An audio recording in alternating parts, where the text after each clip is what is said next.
បាទសូមគោរពនឹងជម្រាបសួរលោកស្រីអ្នកនាងកញ្ញាប្រិយមិត្តទូរទស្សនិកជនជាទីគោរពនិងជាទីមេត្រីសូមស្វាគមន៍លោកអ្នកនាងមកកាន់កម្មវិធីព័ត៌មានអាស៊ីអាគ្នេយ៍យប់នេះពីកម្មវិធីតែងតែផ្ដល់ជូនលោកអ្នកនៅព័ត៌មានជាតិសំខាន់និងព័ត៌មានអន្តរជាតិដោយមានហេតុការណ៍និងព្រឹត្តិការណ៍កើតឡើងនៅក្នុងតំបន់អាស៊ាននិងពិភពលោកថ្មីមកជម្រាបជូនបាទទស្សនិកជនឥឡូវនេះសូមអញ្ជើញលោកអ្នកតាមដានទស្សនានៅព័ត៌មានជាតិសំខាន់ដែលមានជាបន្តបន្ទាប់ដូចតទៅ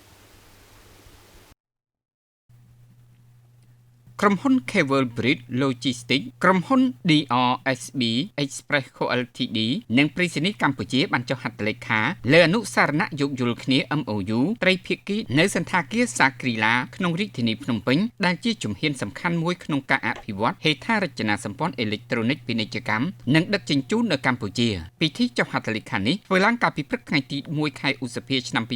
2026ដោយមានការចូលរួមពីអ្នកអង្គការសៀរិទ្ធីប្រធានក្រុមហ៊ុនអភិបាលក្រុមហ៊ុន World Bridge Group លោកកឹមសម្បត្តិអគ្គនាយកប្រតិបត្តិនិងជាស្ថាបនិក DRSB Express លោកដិចសិនថាងប្រធានផ្នែកពាណិជ្ជកម្ម Cable Bridge Logistics និងលោកថេនសំរិទ្ធអគ្គនាយកប្រៃសណីយ៍កម្ពុជាអនុសារណៈនេះបានបង្កើតគោលការណ៍សម្រាប់កិច្ចសហប្រតិបត្តិការយុទ្ធសាស្ត្រត្រីភាគីដើម្បីរួមបញ្ចូលសមត្ថភាពបន្ថែមគ្នារបស់អង្គភាពទាំង3ក្នុងនោះ DRSB Express ផ្ដល់ជូននៅវេទិកាពាណិជ្ជកម្មអេឡិចត្រូនិកឆ្លងដែនដ៏ឈានមុខដែលមានអ្នកប្រើប្រាស់ចុះឈ្មោះជាង840,000 នាក់និងមានខ្សែសង្វាក់ដឹកជញ្ជូនរួមបញ្ចូលពេញលេញដែលភ្ជាប់អ្នកផ្គត់ផ្គង់ចិនជាមួយនឹងអ្នកប្រើប្រាស់កម្ពុជាចំណែក Cable Bridge Logistics ផ្ដល់ជូនបណ្ដាញដឹកជញ្ជូននិងសេវាទូទាត់ទទួលទំនិញ COD ទូទាំងប្រទេសឃ្លាំងស្តុកទំនិញមានការត្រួតពិនិត្យនិងមណ្ឌលសេដ្ឋកិច្ចពិសេសព្រមទាំងទំនាក់ទំនងរឹងមាំក្នុងវិស័យអេឡិចត្រូនិកពាណិជ្ជកម្មធនាគារនិងលក់រាយនៅកម្ពុជារីឯប្រៃសណីយ៍កម្ពុជាផ្ដល់ជូនបណ្ដាញសាខាផ្លូវការទាំងអស់ដែលគ្មានគូប្រៀប